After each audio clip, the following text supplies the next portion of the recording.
प्यारो हुन्छ भने मृत्युको चाहिँ नि प्यारो हुन्छ भने चाहिँ उहाँले भन्नुभयो नि, त्यसले गर्दा मैले के भन्नु। यो हजुरले पनि प्रश्न पारिदिनु भयो र यो 60 लाख दलितले लिडरसिप नपाएको पनि थियो।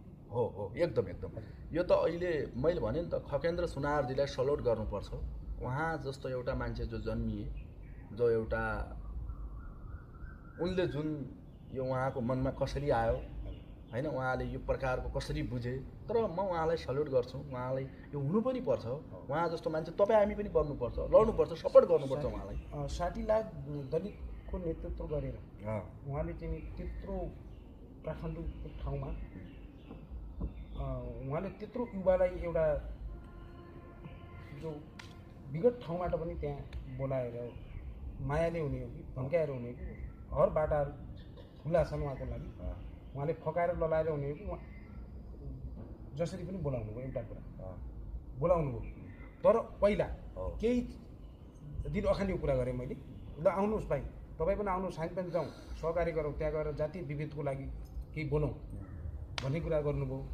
अहिले चाहिँ 60 लाख दलित जुन ठाउँमा भए पनि खकेन्द्र सुनारको पछि दौडिराखेको अवस्था छ उहाँले सपोर्टको लागि। यो 60 लाख दलितको एउटा लिडरसिप गर्ने मान्छे बलियो चाहिएको त हो नि सर। एकदम एकदम।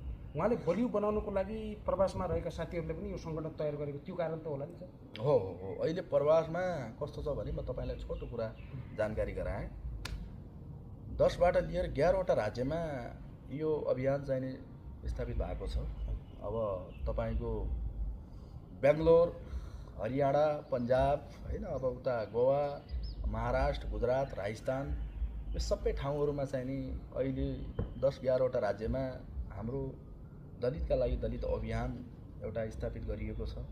यो सङ्गठन तयार भएको छ। अब त्यसै क्रममा हाम्रो सपोर्ट फुल्ली छ प्रवासबाट। अस्ति पनि हाम्रो केन्द्रीय अध्यक्ष जनक जनालाज्यू, जगत रसाइलीज्यू, त्यहाँबाट लगाएर अन्य अरू साथीहरू सबै गएर